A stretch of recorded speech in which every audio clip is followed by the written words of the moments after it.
Eu acho que o grande unicórnio vai sair não só de uma, mas da composição de algumas cabeças boas, com vaidades bem lá embaixo, que entendam que a complementariedade de ideias de boas pessoas, formações e soluções possam gerar esse unicórnio que vai acontecer um dia, porque eu tenho certeza que vai. Prontcast. Conversas inteligentes sobre saúde e tecnologia.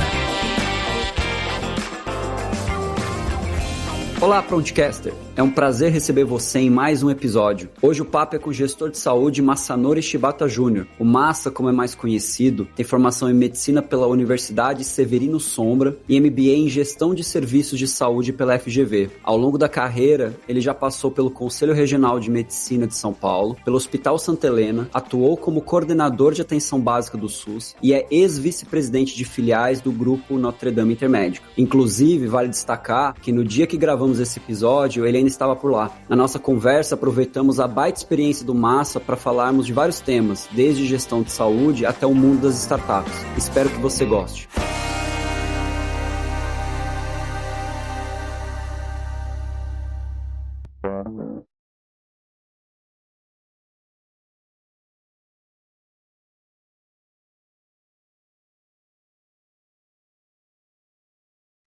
Primeiro, Massa, pô, grandíssimo prazer, muito legal ter você aqui no Prontcast, mais um episódio, pô, uma grande figura, uma pessoa muito querida, obrigado pela participação, obrigado mesmo. Valeu, Lassi, eu que agradeço a oportunidade de estar aqui com vocês, vai ser um prazer fazer esse papo. Antes, assim, na verdade, quem não te conhece, as tuas atuações, acho que é difícil, ainda mais com todo mundo que escuta aqui Prontcast, mas, pô, dá uma pincelada, assim, quem é o Massa e no sentido, pô, onde é que tá seu foco hoje, assim, onde que você tá atuando mais fortemente para as pessoas te conhecerem? Seria legal. Meu nome é Masanori, tenho 45 anos, sou médico de formação, venho de uma formação diferente da habitual médica, porque já fiz medicina pensando, obviamente, em fazer algo voltado à gestão em saúde, numa história longa que um dia a gente pode contar numa outra forma, né, de um outro jeito, Lassi. Mas por fim é que fiz medicina realmente para fazer o que eu faço hoje. Foi um objetivo que eu tracei lá atrás, no final da minha adolescência, no início da minha vida adulta, né, naquela fase do conflito onde você não sabe direito o que você vai fazer, mas eu caso eu compro uma bicicleta, né? Exato, sempre tive essa tendência por vir para esse caminho.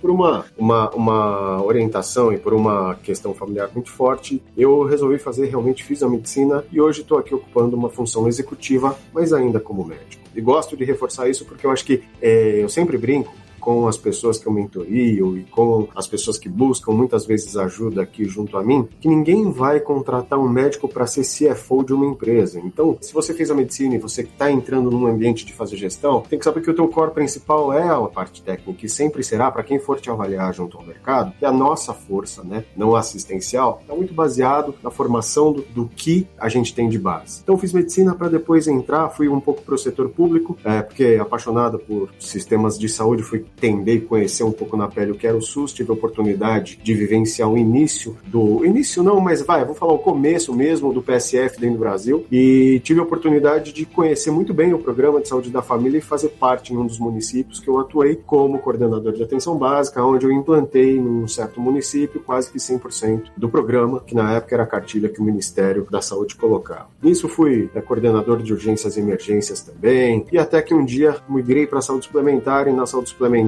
fui agraciado por uma empresa, meu primeiro emprego na suplementar, que foi a Santa Helena, uma empresa do ABC, da onde eu vim, de Santo André, uma cidade a qual eu sou grato. A gente começou a desenvolver um processo de atendimento, eu falo a gente porque eu fui convidado por esses sócios, pelos donos da empresa, para trabalhar com eles e não trabalhar já na gestão, trabalhar dentro da assistência, onde eu tive a oportunidade de fazer um step by step dentro da minha carreira, desde plantonista, chefe de plantão, chefe de pronto-socorro, gerente médico, diretor hospitalar, depois diretor na operadora, enfim, foi uma escola numa janela de saúde que poucos puderam ter oportunidade de dedicar tempo a esse aprendizado, onde eu pude entender e conhecer todos os meandros, além de uma rede própria, também, obviamente, de uma operadora de saúde e de uma operação dentro de uma operadora. Eu acho que é aí que foi um dos grandes benefícios que eu tive na minha carreira profissional. Junto a isso, eu tive uma parte de autodesenvolvimento que eu fui fazendo, que foram as coisas que eu, como profissional e pessoa, investi na minha vida para que eu me tornasse no futuro um executivo. Entre elas foi saber que eu precisava ter muitas experiências em pouco tempo, o que é muito difícil hoje no Brasil e no mundo, obviamente, e eu arrisquei e participei também de programas aí de certificações de qualidade dentro de QG, tá?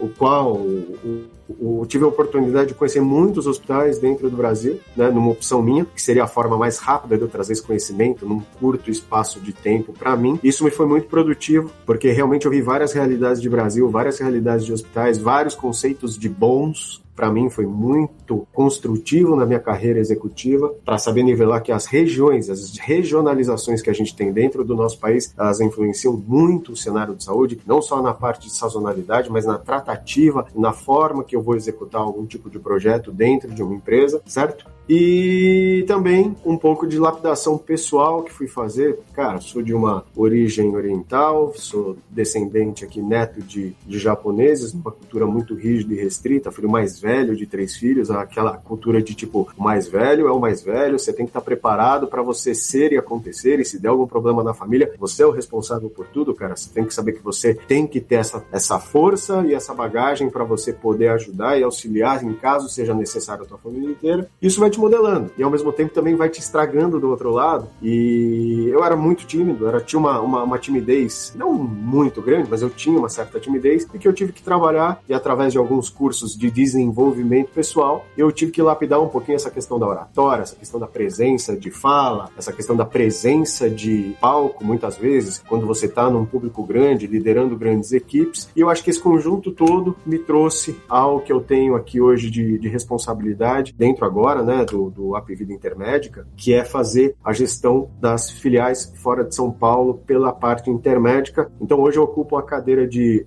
vice-presidente aqui de filiais, aonde eu conduzo as operações de Rio de Janeiro, Minas Gerais, região sul do país, Curitiba principalmente, e agora plugando o que vem de Porto Alegre e CCG, na nossa última aquisição. Mas aqui dentro, assim como na Santa Helena, eu também tive a oportunidade de passar por muitas cadeiras. Eu vim para cá em 2015 para ocupar a cadeira hospitalar, depois eu fui crescendo, rede própria, enfim, toquei toda a estratégia e o comando do Covid, quando a gente vivenciou aqui a pandemia, a estratégia de como conduziríamos o Covid dentro da empresa, a sala de guerra, né? Enfim, as empresas, não só nossas, as empresas no mercado de uma forma geral se tornaram Covid, e também fiz parte dessa janela de sofrimento e aprendizado que foi o Covid, e toquei as integrações, também aqui é uma coisa que eu sou muito grato, porque é muito difícil falar, mas eu fiz 30 integrações do início ao fim dentro dessa empresa. É muito difícil hoje alguém conseguir ter a oportunidade de participar de uma jornada como essa, mas nesses meus quase 8 anos, completo 8 anos agora no dia 13 de julho, eu fiz 30 integrações dentro do GNDI, né? Então, assim, fora a participação na fusão, que é outra escola, outra pós-graduação com faculdade aqui. Então, uma experiência, uma jornada que realmente de vida, não só aqui do GNDI, falando um pouco de mim, que considero como sendo, assim, muito prazerosa, onde eu tive a oportunidade de vivenciar várias realidades e, obviamente, né, também ter uma satisfação pessoal aqui de realizações que eu pude participar muito grande. E também, acho que para quem não sabe, né, integração não é integração de sistema, né? É fazer duas empresas que não eram juntas funcionarem juntas, né? Esse é um desafio muito grande. Como fazer essas sinergias aparecerem que são vendidas no começo, né? Olha, tal instituição tá numa região que a gente não tá, então a gente vai conseguir abrangência geográfica, etc. Então, parabéns, assim, porque é uma baita trajetória, né? A gente já se conhece, então já conhecia grande parte disso. Mas tem uma coisa que você deixou de fora. Você é muito conhecido pelos empreendedores na área da saúde, Massa, de verdade, assim, você tem um lado de apoiar o empreendedor, de estar junto, a gente tem amigos em comum por conta disso. Conta um pouco disso, da onde veio, né? Foi nessa sua timidez que você falou, pô, eu preciso me abrir, aí você acabou falando com o povo mais aberto possível, né? Que é o pessoal que fica pedindo dinheiro pra fundo, etc. Como é que foi isso? Cara, você já viu japonês que não gosta de tecnologia, cara? E audiovisual? Não existe, acho, né, cara? Não existe. Então, é uma coisa que eu herdei até do meu próprio pai, e eu sempre fui um cara antenado em tecnologia e um entusiasta. Então, lá de trás, quando eu comecei, 2011, 2010, 2011, que acho que quando foi, aí você me ajuda, Lácio, quando se começou a falar mais de tecnologia aplicada em saúde. Não estou falando de hardware, estou falando de softwares que poderiam começar a auxiliar. Foi mais ou menos por aí, talvez. Foi por aí, foi quando Memed surgiu. Quando eu entrei na ProntMed, começou essa mudança toda. O iClinic, mais ou menos dessa época, acho que 2012, por aí. Teve aquela... A Memed começou naquela aceleradora 21212, né? Exato. Então teve muitos movimentos. Acho que essa época de 2011 foi uma época que, não só em saúde, muitas empresas que estão hoje, são grandes cases, fizeram IPO até, etc., em outros setores, nasceram dessa época de 2011. Então, sim, é nessa época mesmo. Nessa janela, época, né? E, cara, não existia o termo Health Tech ainda. Health Tech é bem recente. Então, por isso que eu falo, existia o termo de era tecnologia aplicada em saúde. Sim. E logo em seguida veio a Optum, né? Que quando depois um pouquinho essa questão de trazer um pouquinho de desenvolvimento para dentro de operadoras, um pouco depois. Mas eu acho que assim, para mim essa janela foi uma janela muito importante, porque tudo que eu dedicava de tempo a ver tecnologia para o meu lazer, eu comecei a ver que mesmo eu vendo tecnologia para o lazer, eu começava a esbarrar em lazeres com saúde, e acabou se tornando um hobby, porque trazer eficiência e velocidade para dentro do cenário de saúde, principalmente em operadoras e suplementar, no modelo que se vinha desenhando até essa época, era muito baseado no sangue, né, no suor e sangue. E a gente falava, mas cara, não é possível, não pode ser só assim. No Brasil ainda era muito incipiente, eu comecei a pesquisar muito Israel, que na época vinha já com uma certa velocidade, fora, tirando o eixo aí dos Estados Unidos, que era uma coisa muito formatada e padrão, onde não era aplicável para a nossa realidade, e isso me deixava um pouco frustrado. E eu me lembro de uma primeira empresa que eu fui ver, que era de Israel, que chamava Vaika, que usava as pillbox para controle de medicamentos, onde a gente poderia usar, eu junto com o Ronaldo Calaf, que é um grande amigo que eu trabalhei junto na Santa Helena, que a gente poderia usar para controle do custo do imunobiológico que a ANS estava soltando, que a gente deveria e seria obrigado a fornecer. Então, nessa ânsia de buscar soluções para melhorar a eficiência com velocidade dentro de uma operadora de saúde, eu comecei a ir ao mercado e trazer muita gente do mercado que começava a mexer com isso para a gente conhecer, porque era um cenário novo. Existiam ideias, empreendedores muito bons, com conhecimentos limitados de saúde, querendo entrar no sistema, e o sistema era um sistema fechado, onde os donos, que eram ainda uma época de saúde baseada em donos, não tinham a cabeça de abrir a sua empresa para esses desenvolvedores. Então existia um Chinese Wall no meio disso, onde a gente não conseguia trazer nenhum tipo de tecnologia externa, quase, para dentro de uma operadora. Era muito difícil. E isso veio, graças a Deus, evoluindo, acho que por pessoas, não só a minha, muitos do mercado, aí, como o próprio, que a gente estava conversando, o próprio Rafa e tudo mais, que foram entrando com paciência dentro dessas operadoras e dentro dessas redes e mostrando o benefício e tirando e mitigando um pouco o risco na cabeça de muitos dos donos que existiam antes. Então, assim, cara, fica tranquilo, você não vai perder teu dado, isso aqui vai ser bom para você. Então, isso me fez tomar força de acompanhar esse mercado agora, né, que a gente fala aí das health techs, das startups, e conhecer muita gente de lá de trás que conseguiu evoluir de forma positiva e muita gente também que ficou para trás e que agora tá vindo com novas ideias em cima de aprendizados de situações que para eles não foram também tão boas. Até porque eu acredito que não tem como, esse é um futuro certo, né? É um presente certo. Eu brinco, tava conversando com um outro pessoal de uma certa startup e falando isso, esse presente ele é certo. Ele não é mais futuro, é uma situação atual, que o ponto é o como que ele acontece, que eu acho que ainda precisa de alguns ajustes, mas que em curto espaço de tempo ele vai ser muito mais utilizado. Então, isso para mim é uma paixão. Falar de empreendedorismo e startups em health techs, para mim, é meio que meu hobby. Então, fora do meu dia a dia de trabalho, eu acabo trabalhando porque eu acabo vendo e lendo, como você sabe, algumas coisas, conhecendo novas empresas que de repente eu possa usar aqui, ou ser aí como investidor empreendedor, alguma coisa que faça sentido para o futuro dentro de um propósito para a saúde, tá? Sim, muito legal. E o quanto que isso gerou de benefício, né? Tem coisas que funcionaram, tem coisas que não funcionaram, faz parte da vida, a cultura da experimentação, né? A cultura do teste e aprender com o erro e, não, agora a gente acertou, então muitas tecnologias que vieram, então muito legal. E tem um ponto, assim, que eu queria explorar com você em relação a isso, porque eu acho que você também tem um grande conhecimento em como montar uma estrutura de corporate venture e porque no final do dia é como você traz essa tecnologia para dentro de uma instituição? Como que isso funciona no sentido, como que uma outra instituição que está escutando a gente, onde é que é o ponto de partida dessa história? Porque você falou, basicamente, é cultural, é trabalhar com a cabeça dos executivos, ou não, é basicamente trazer os empreendedores e forçar algumas agendas. Onde é que está isso? Como é que a gente faz isso ser mais presente, né, na cultura das grandes corporates, né, das grandes instituições de saúde do país? Eu acho que, na verdade, é um mix de ações que tem que ser feito, sabe? Tem a sensibilização, óbvio, mas eu acho que hoje todo mundo já tem um nível de conhecimento e está sensibilizado que isso é uma realidade, sabe, Lars? Eu acho que o ponto hoje, quando você fala de repente, de uma corporate venture, é decidir o que quer. Eu acho que do lado aqui de uma grande companhia, ou de grandes companhias, ou até menores que estão no mercado, a primeira decisão é, eu quero, porque o como, ele vai ser trabalhoso, esse é o fato. No nosso caso, ele foi muito trabalhoso. O do como, porque era muito grande aqui, sim, e a gente precisava estruturar de uma forma que envolve compliance, envolve tudo que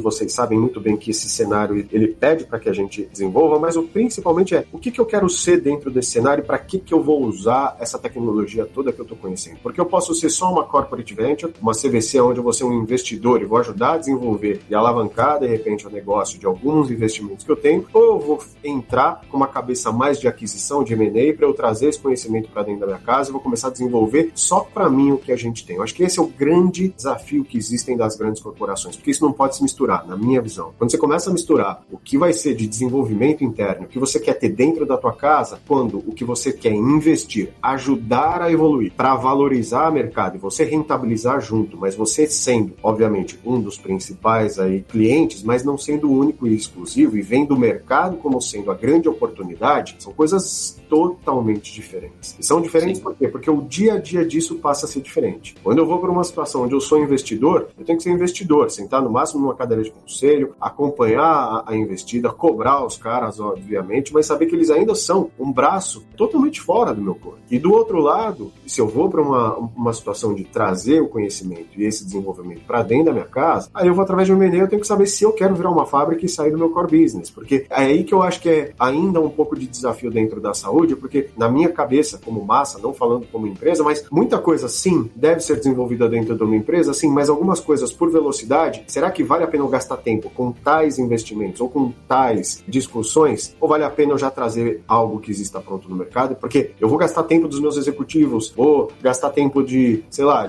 um batalhão de gente desenvolvendo coisas que na verdade não são meu core. É essa discussão que eu acho que ela deve ser feita antes de qualquer tipo de iniciativa ou de qualquer tipo de investida, porque senão uma coisa que é para ser positiva se torna negativa e se torna problemática porque você quer trazer algo novo para dentro de algo que funcionava de uma outra forma e não vai dar certo. Entendeu? Não vai dar certo porque são mundos... clareza de objetivos. Clareza de objetivo. Tá? Exatamente. E aí, assim, no nosso caso, a gente tem aqui uma primeira, que é um parceiro que você também conhece, que é o Tony, que é um cara que, assim, pra gente foi muito bom. Particularmente, quando eu falo de Tony, é porque parceiros também, com a mentalidade igual, é muito importante. Você hoje escolher uma startup, na minha cabeça, você não deve escolher ela por conta do produto, mas muito por conta do time que tá dentro daquela startup. Porque, cara, startup, você sabe e conhece esse mundo melhor do que eu, pode mudar a tese, e deve mudar se for identificado, que eu acho que a grande bobagem é não querer mudar e ficar dando murro em ponta de faca. Então, se tem que mudar, muda. E isso depende de quê? Da cabeça de quem comanda o negócio, da simplicidade de quem comanda o negócio, da clareza de quem comanda esse negócio. Então, acho que, assim, escolher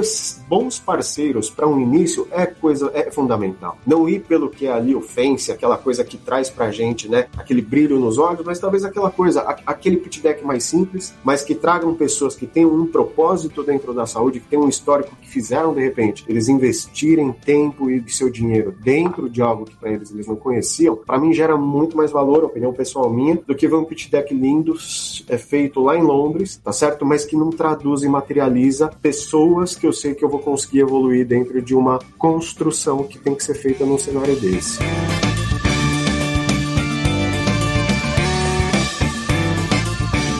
Empreendedor, né? O empreendedor mais quer Porque no final é a nossa vida, né? A gente está construindo uma empresa, a gente está dedicando muito tempo. A grande maioria das startups não dá certo, é o grande risco, né? E algumas dão certo, algumas dão muito certo. E ter gente que entra para ajudar e tem a cabeça de, pô, o pessoal tá dando sangue e pra estar do lado e ser parceiro, independente da forma, mas pensando em crescimento junto, é muito legal. Então, eu acho que isso responde a primeira pergunta que eu fiz, do tipo, por que os empreendedores grudam em você, né?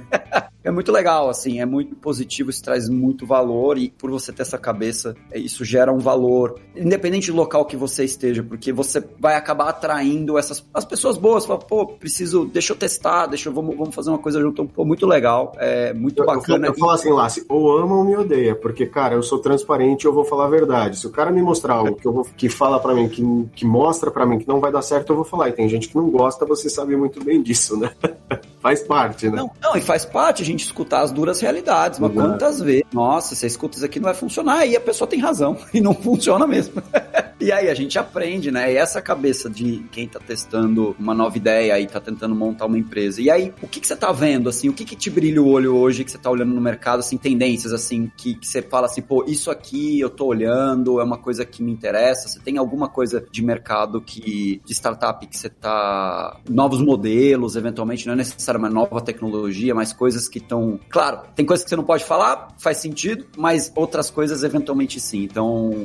Eu te falo por mim, aqui, falando sempre aqui na primeira pessoa, sim. Cara, eu acho que o desafio da saúde, não só no Brasil, no mundo, é a atenção primária. Eu acho que a atenção hospitalar, a atenção terciária, ela sempre vai ser uma preocupação. Ponto. Não tem mais o que falar em cima de uma frase como essa. Sempre será uma preocupação. Ou seja, sempre dedicarei tempo e esforço dentro dessa janela. Só que quando você começa a enxergar um modelo de consolidação, não de empresas, mas um modelo de consolidação de modelos de negócio, que é isso que eu vejo que está acontecendo hoje, onde você vê vidas e redes trabalhando juntos, pela primeira vez, talvez, na história da nossa saúde, a gente está vendo os diferentes segmentos de saúde migrando para uma jornada unificada do paciente. E aqui, preto no branco, muita gente falando que a minha jornada é isso, a minha jornada é aquilo, mas ninguém quase consegue entregar essa jornada por um único e exclusivo motivo. Poucas pessoas que participaram e que sabem o que são as dores de uma jornada como essa, trabalhando dentro dessa construção, né? Que é a crítica que eu faço. Por que eu faço a crítica? Porque eu acho que é aí que está a oportunidade. Porque eu acho que a oportunidade da atenção primária, e considerando hoje a base populacional que o mundo tem hoje, esse envelhecimento todo, a questão do engajamento do paciente dentro da atenção primária, onde são gerados grandes custos da nossa assistência, onde são prevenidos grandes custos da assistência, todo mundo tem que se debruçar. E eu acho que dentro do mundo empreendedor, essa vai ser a grande virada de quem acertar, e eu brinco aí com alguns que você conhece também, dos amigos aí que de repente possam nos ouvir. Eu acho que o grande unicórnio vai sair não só de uma, mas da composição de algumas cabeças boas com vaidades bem lá embaixo, que entendam que a complementariedade de ideias de boas pessoas, formações e soluções possam gerar esse unicórnio que vai acontecer um dia, porque eu tenho certeza que vai. O Brasil é um dos melhores países para se ouvir pessoas inteligentes, você sabe muito bem disso. A disciplina do brasileiro para executar quando dá certo, cara,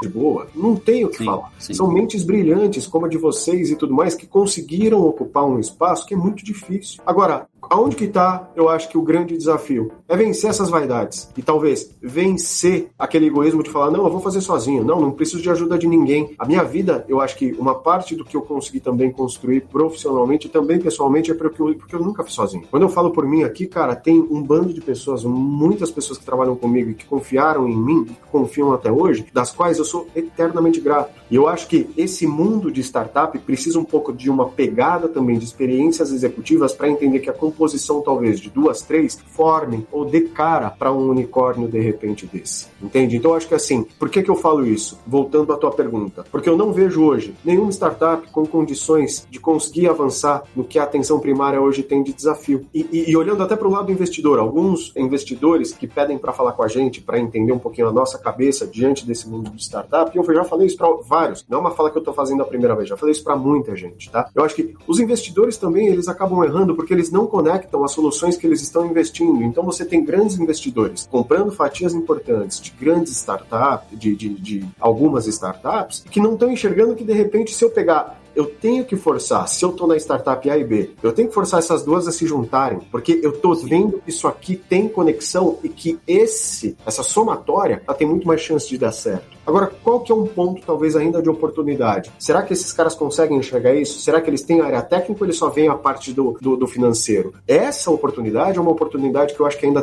tem que ser explorada e tem que ser rápida. Por que eu acho que tem que ser rápida? Porque senão algumas vão morrer no meio do caminho, ainda mais na situação que a gente está hoje. Sim. E algumas não deveriam morrer. E aí, a decisão vai ser exclusivamente financeira e não vai ser numa visão de longo prazo, que foi o motivo inicial deles terem colocado dinheiro dentro da startup A ou B. Então, acho que assim, a atenção primária dentro do empreendedorismo, dentro da startup, para mim, cara, ela tem tudo para ser aí a vedete dos próximos anos aí. E aí, dentro da atenção primária, você sabe muito bem que tudo que tem, né? Eu não vou ficar aqui dando detalhes, mas, cara, muita prevenção, muita captação, certo? Muito controle de crônico e, na verdade, muita prática de saúde, e não muito cuidado à saúde. É praticar saúde e não cuidar depois da doença, né, que a gente fala. Porque hoje a gente fala de uma medicina onde a gente cuida do doente e eu não pratico saúde. Eu pratico saúde promovendo. E para promover eu preciso ter essa jornada integrada e ter esse cara engajado comigo. Sim, concordo muito, porque e acho que os grandes números, acho que todo mundo conhece de o tanto que doenças crônicas não transmissíveis causam de custo no mercado da saúde. É a grande, assim, mais de 50%, bem mais, é próximo de 80%. Exato. Pelos números. E é muito doido, né? Porque você olha para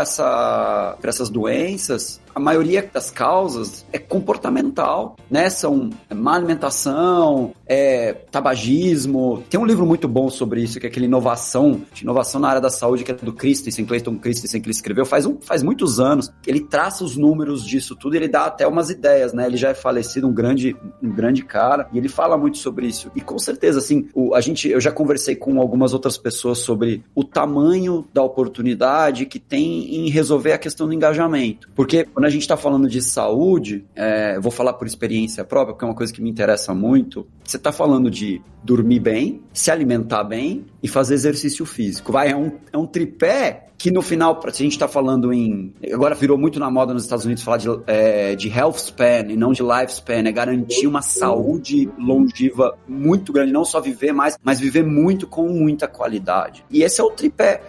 Tem muita coisa que dá pra fazer dentro desses três mundos, né? E aí é o que você falou, é impossível alguém resolver tudo sozinho. Não tem a menor condição. E a gente trabalhar, tirando o ego, vamos juntar e entregar uma solução melhor, faz muito sentido. Agora, uma dúvida que eu tenho, curiosidade, você acha que ainda tá... Porque isso eu ouvia no passado, tá? De muitas conversas. Falar assim, eu acredito na atenção primária, e óbvio, não tem como não acreditar, faz sentido, mas, eu escuto isso muito de mercado ainda, mas num cenário de saúde, o resultado disso é tão de longo prazo, e o mercado de saúde, não todos, obviamente, mas ele ainda é muito focado no resultado de curto prazo. Muitas startups, e eu falo por amigos empreendedores, falam, eu vou investir nisso, eu tô falando que eu vou ter resultado eventualmente daqui 3 anos, que não vai ter um problema. Como é que trabalha nessa questão do ciclo de resultado para, eventualmente, coisas que demoram mais, versus a real necessidade que é por aí mesmo, não tem como fugir, que é o que você falou, é quase um conflito, ele existe de fato, você vê isso ou não, onde é que o empreendedor vai encontrar dificuldade nesse caso? Eu posso estar muito equivocado, sabe, Lácio, mas eu acho que esse é o grande ponto. Aí vem o empreendedor que quer um resultado de curto prazo, aquele que realmente está vendo um processo de construção de médio, longo, que ele vai ter que convencer também, não só a quem ele vai trazer como investidores, mas ele vai ter que se convencer de que é um processo demorado. O meu ponto é que a gente não resolve do dia para a noite todo o problema. Eu acho que existe uma evolução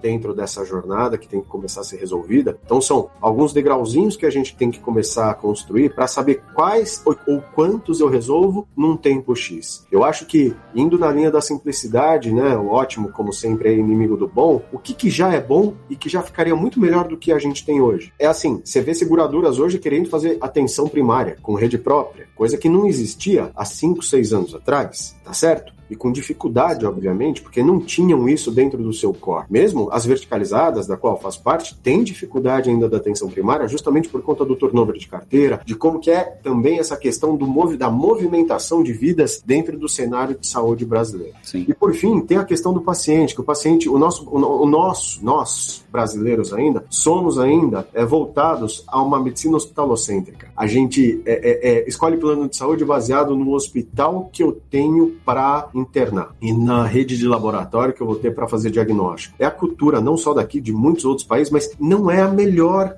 escolha só, tá? Aí a gente ouve de uma pequena massa que tem, obviamente, condição, não, porque quem vai cuidar de mim, o meu médico é doutor tal, e esse eu não preciso de convênio, esse eu vou continuar pagando particular. Mas a realidade do país não é essa. A realidade do país é de uma massa que precisa ter essa saúde de qualidade, que não precisa ter, desculpem aqui, mas não precisa ter hotéis dentro de hospitais, elas precisam ter hospitais que cuidem das necessidades para aquele momento e que parte, talvez, desse investimento que, infelizmente, por essa situação que nós temos na nossa cadeia hoje, muito do custo está sendo feito para pagar hotelaria ou para pagar outras coisas. E a hora que esse custo começa a se equilibrar e a gente consegue direcionar esse custo para onde ele deve ser levado, talvez que com esse financiamento já deslocado para um movimento de atenção primária, a tua pergunta tem um pouco mais de resposta, porque daí a gente começa a ver o olhar de quem cuida, de quem faz a gestão disso, voltado para o segmento que é o segmento que talvez seja, talvez não, que com certeza é o futuro da saúde, não só nossa, mas eu tenho certeza aqui da saúde do mundo. Então, assim, não é uma coisa simples, não é uma coisa fácil, eu acho que ainda tem muita dúvida na cabeça de muita gente de como isso vai ser feito, inclusive na minha, é óbvio, não é uma coisa tão simples. Verticalização é a única solução? Não pode ser a única solução. Por quê? Porque a gente não vai conseguir colocar todo mundo dentro de estruturas verticalizadas e a gente sabe que a gente vai ter que evoluir muito nessa questão do engajamento do paciente, dele forçar a querer ter o GP dele, ele forçar a querer ter o médico que vai direcioná-lo e vai conduzir a saúde dele. Então, acho que assim, nessa composição toda, eu acho que ainda são diferentes realidades baseadas nas diferentes cabeças que vão avaliar essas empresas que vão trazer essas soluções, de repente, para o mercado de uma forma geral, que vão ser avaliadas baseado na empresa, na realidade que aquela empresa tem. Eu avalio baseado hoje na minha realidade. Eu não avalio na realidade que o massa quer, porque eu não posso avaliar só nisso. Eu tenho que ver o que eu consigo fazer para o meu momento. Então, eu acho que, assim, essa composição que a gente pode ter dentro desse cenário de atenção primária, olhando para a visão do mercado, ela vai depender muito da realidade para quem vocês estão ofertando esse serviço. E aí vem um ponto. Tem que estudar para quem você está levando, porque levar um pitch deck igual para a gente, para o concorrente, para o outro não funciona, porque a saúde ela pode ser a mesma, o regulatório é o mesmo, mas a empresa e a governança é diferente. Então você tem que saber para quem que você está indo levar. O meu conceito e a minha forma de verticalizar é diferente da empresa A, da empresa B, da empresa C, entende? Então é isso que eu acho que ainda falta para que isso também se encaixe de uma forma melhor.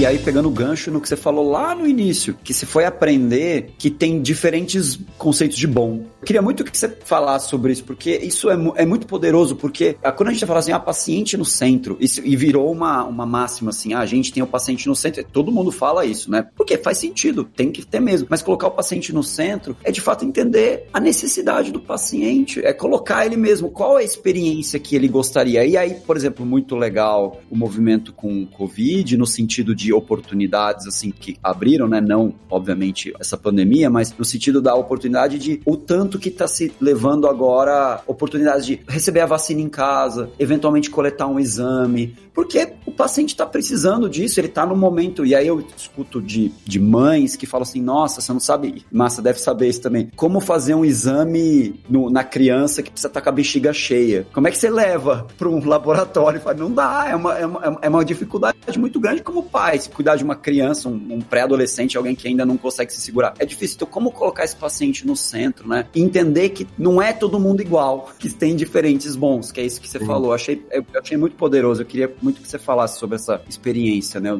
De entender os diferentes bons. É porque, cara, eu acho que assim, durante muito tempo a saúde, ela navegou sem bússola. Por mais que a gente tivesse regulação de há muito tempo pra cá, mas a parte quando a gente fala de cuidado centralizado no nosso paciente, ela está vinculada a indicadores de triple, quadruple aim que você tem que aplicar junto a essa jornada para sair da análise subjetiva e ter uma análise objetiva baseada num resultado. Todo mundo fala muito de desfecho, mas desfecho baseado em qual mensuração? E aí quando você pega para ver a mensuração, rapaz, é aquilo. Cada um tem o seu modo tive a avaliar. Até o NPS se deturpou, certo? Então eu acho que assim, o ponto todo, quando eu vou para o conceito do bom, é esse. Então, o que é bom para a empresa A, B ou C está muito baseado na cultura e de quem comanda aquela empresa, porque quem dá o conceito do bom no final acaba sendo muito, né?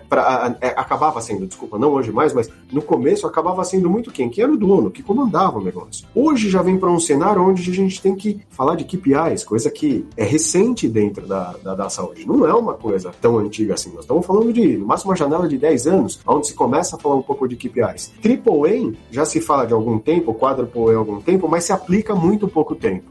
Então, assim, vamos lá. Qual é a análise que a gente tem que fazer do conceito de bom? Quando me startou foi porque eu vi que muito do conceito de bom, do que eu ouvia dos gestores e dos pacientes, das empresas e das redes hospitalares que eu fui conhecendo, dos hospitais que eu conheci no decorrer do tempo, estava muito vinculado ao tratamento e atendimento que a pessoa tinha. Estava muito vinculado à acomodação e ao nível de hotelaria que o paciente tinha. E não tão vinculado à assistência e à hospitalidade, entende? E aí vem a visão que, assim, estava muito vinculado, então, ao quê? Ao que eu, como brasileiro, ou nós, como brasileiros, vemos saúde, como a gente vê saúde, entende? E você conhece bem, você vai para os hospitais, grandes hospitais, referências, na Europa, e alguns, mesmo nos Estados Unidos, não tem o nível de hotelaria que nós temos aqui, tá certo? Nossa, nunca. Nunca. Eu me lembro de um grupo de investidores, quando a gente era aqui, só Intermédica, que foi na época, no pré-IPO, na época que a gente estava visitando aí os hospitais, e veio um grupo de fora, a gente apresentando a rede, o cara virou e falou assim, poxa, até aqui, enfim, agora vocês me trouxeram num hospital, porque ele tinha visitado outros hospitais que ele teve uma visão diferente, ele teve essa visão muito forte da hotelaria, né, o que é lindo, óbvio, é maravilhoso, mas a gente está custeando isso. Então, é esse o ponto, é aí que está o caminho, entende? Então, isso, para mim, hoje, é fator fundamental na decisão do conceito do bom, porque o nosso paciente cobra por isso. Então, quando eu vou para o conceito do bom, o meu gestor ou os gestores que estão hoje ao mercado, eles são muito balizados porque eles são cobrados hoje dentro dos seus clientes, pacientes, entende? Eu acho que assim,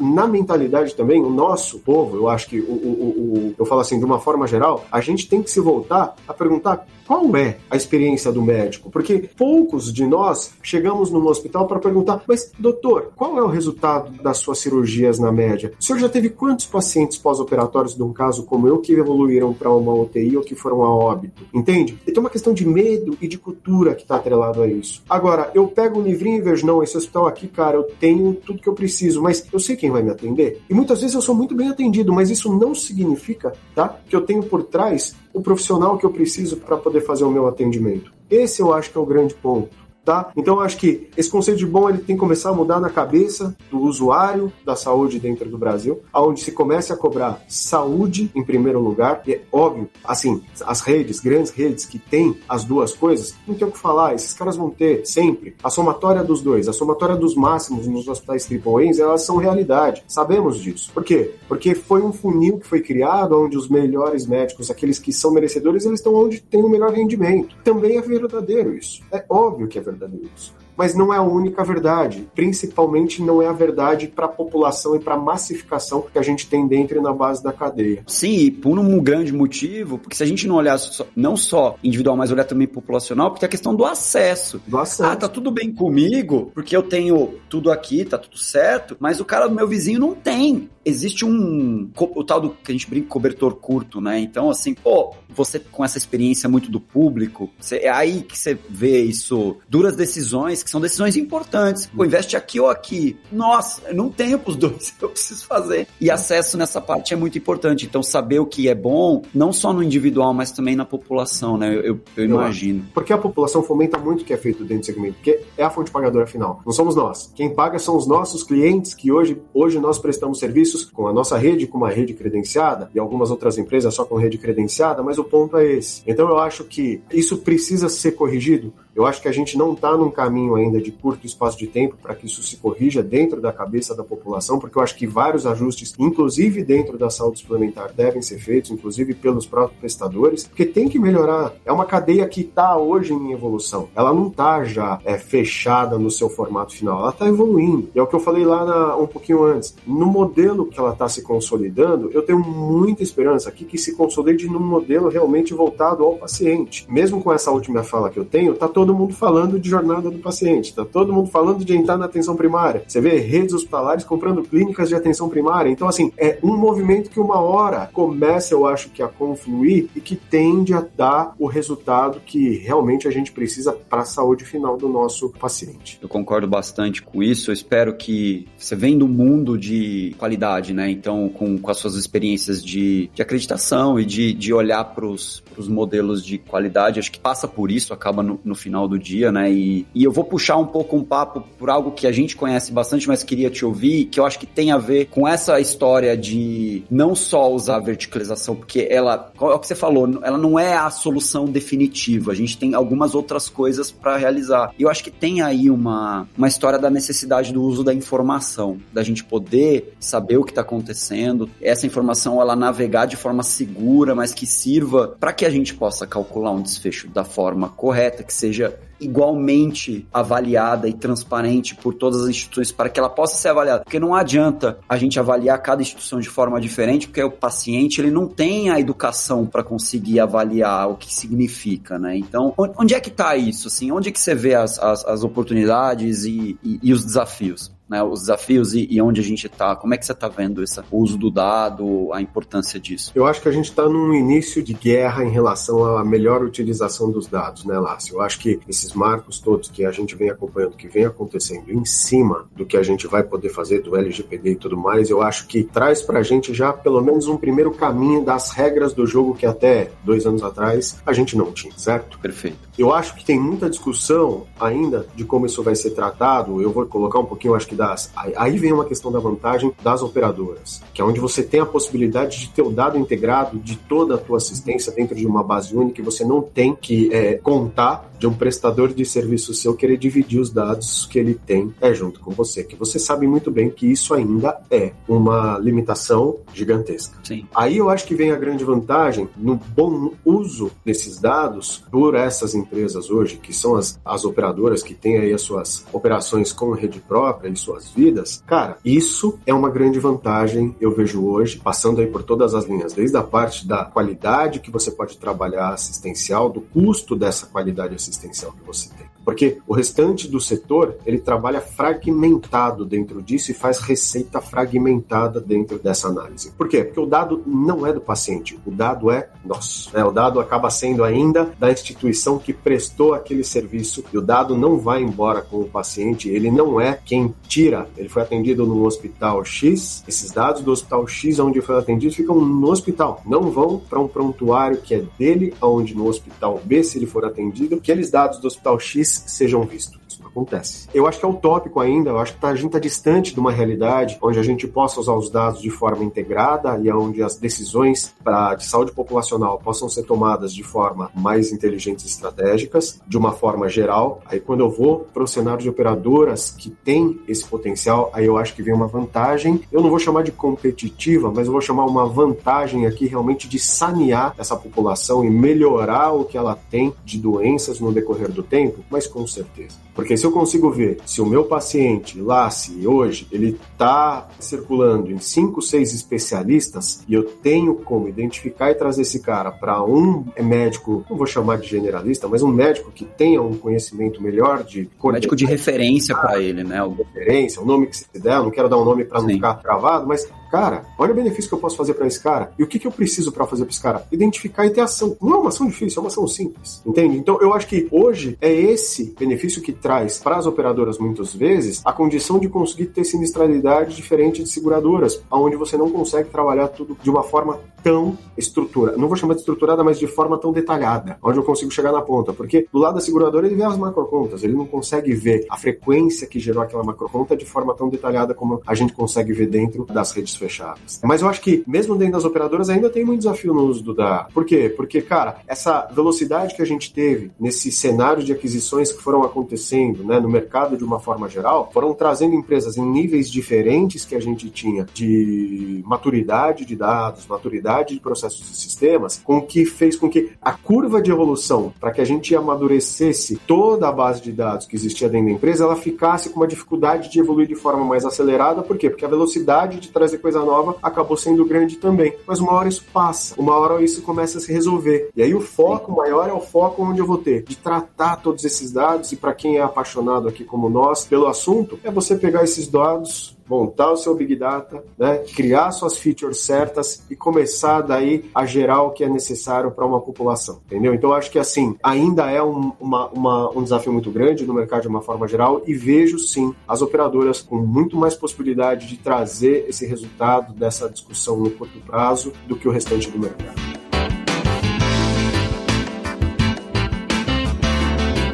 Agora, uma dúvida, esse medo que alguns prestadores têm de compartilhar as próprias informações, não sei se é medo ou é decisão estratégica, o que é? Na tua visão, até não massa mesmo, olhando, fala assim, esse medo é justificado ou seria uma vantagem competitiva? Falar, eu sou uma instituição que eu quero me ligar a uma fonte pagadora ou a um grupo que está querendo olhar a saúde de uma forma mais integrada, mas eu entro aqui colocando à disposição dentro dos limites óbvios de segurança, etc., de sigilo médico, já levando todos em consideração. Isso é vantagem competitiva hoje ou ainda nem é porque não conseguimos medir? Onde é que está esse momento do mercado? Porque eu conheço, né, médicos que falam, pode me avaliar, eu consigo provar que ou de certa forma eu tenho visibilidade do trabalho que eu estou fazendo, para não ser comparado como todo mundo, porque no final alguma comparação ela é feita, não é que ninguém olha nada, né? A informação que tem ela é usada. Então, mas será que de fato isso funciona? Uma vantagem competitiva ou não? Vantagem competitiva, não sei se é o nome correto, mas isso como que está esse cenário de compartilhamento das instituições? Olha, eu acho que tem muita gente já com vontade de conversar sobre o assunto na mesa, Lars, tá? E eu sou um cara que eu provoco bastante isso dentro dos parceiros aqui estratégicos que a gente elege. Tem grandes empresas que trabalham aqui prestando serviço pra gente, que eu já fiz algumas dessas conversas, e que as coisas, elas se iniciam, mas a gente não consegue fechar ainda, entende? Como que isso acontece ainda é uma disrupção que a gente vai ter que fazer dentro do mercado. Eu não sei se é por conta de vantagem competitiva, eu não sei se é estrutural, porque muito disso passa por uma estruturação para você conseguir fazer também. Muitas dessas empresas, muitas não, acho que a maior parte das empresas, como eu falo, são empresas que vieram nessa estruturação em tecnologia e informação, na parte, eu vou falar mais a chata da coisa, que é arquitetura de sistemas e hardware, que estão no momento agora de execução. Então, colher esses frutos, eu acho que é muito difícil ainda da gente mensurar. Fala que é só por conta da vantagem competitiva que eles não dividem. Eu acho que tem muito também dessa questão estrutural, tá? Que eu acrescentaria aí a tua fala dentro do mix. Muita gente não consegue ainda. E aí, a gente, aqui de São Paulo, a gente tá muito, né? Eu tô aqui na Paulista, a gente tá muito habituado a avaliar a saúde no cenário que você tá ali inserido, no dia a dia. Mas quando você sai das grandes capitais e vai para um cenário onde que também existe grandes volumes de saúde, cara, essa parte estrutural, ela é cada vez mais, ainda deficitária, para que a gente consiga fazer o melhor compartilhamento. Então, se é difícil para nós aqui, eu acho que nas grandes capitais, falando num cenário maior, essa dificuldade, eu vejo ela ainda num mais longo prazo, eu não vejo se resolvendo no médio prazo, tá? E eu acho que são dois cenários. Tem o cenário dos médicos que prestam serviço nas suas clínicas para as grandes fontes pagadoras, e você tem dos hospitais. Eu acho que os hospitais têm mais condição de trabalhar hoje essa relação, que na verdade... E seria uma vantagem competitiva, se na tua visão. Os dois lados. E aí que é meu ponto. Eu acho que a gente está tão ainda trabalhando no modelo Fee for Service, a gente discute value-based praticando e incentivando o Fee for Service. O mercado hoje ainda ele é desse jeito. Eu brinco aqui que assim, não vai ser nenhum nem outro. E aí, voltando para o simples, o que de simples novo que a gente poderia fazer para chegar nessa tua resposta onde a vantagem competitiva seja para os dois lados? Entende? Não vai ser através de uma relação de credenciamento e fonte pagadora que eu vou construir isso. Então isso tem que ser construído pelas grandes cabeças, pelas grandes lideranças que existem hoje na saúde, fazendo com que essas grandes companhias comecem a pensar um pouco diferente na forma que eu vou me relacionar com parceiros. Ninguém vai conseguir ser sozinho dentro desse mercado uma solução completa, e já está hoje comprovado isso. Existe sempre a oportunidade dessa composição. E aí o como, eu acho que isso só vai acontecer a partir do momento que essas grandes mentes começam a sentar e rediscutir um pouquinho esse formato de relacionamento. tá? Porque se continuar deixando para quem trabalha comigo, quem trabalha com fulano, com ciclano, não acontece. Não acontece porque eu cobro o cara para fazer A, cobro o cara para fazer B, no final ele tem que fazer muita coisa, não é ele que vai fazer a disrupção do modelo, não é ele que vai conseguir trazer pra gente algo que realmente vá fazer sentido pro futuro que a gente precisa nesse mercado. Muito bom, concordo. Acho que se a gente conseguir mudar essa relação de entrega de dados, de mais informação, de ter mais transparência e cooperação, acho que tem muita transformação para acontecer.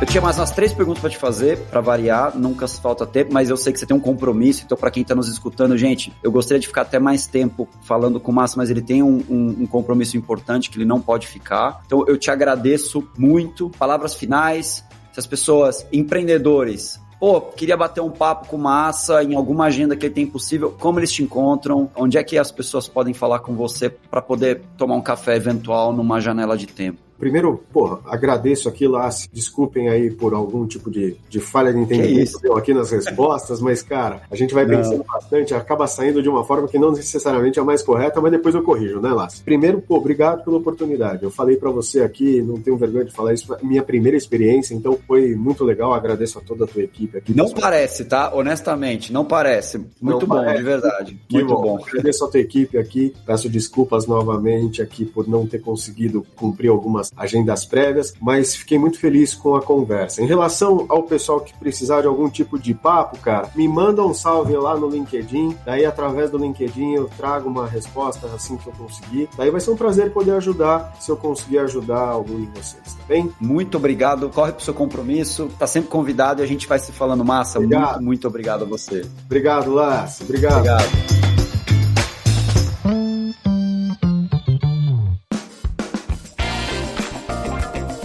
Você ouviu o Prontcast, conversas inteligentes sobre saúde e tecnologia. Para saber mais, acesse nosso site prontmed.com e siga nossas redes sociais. Até a próxima!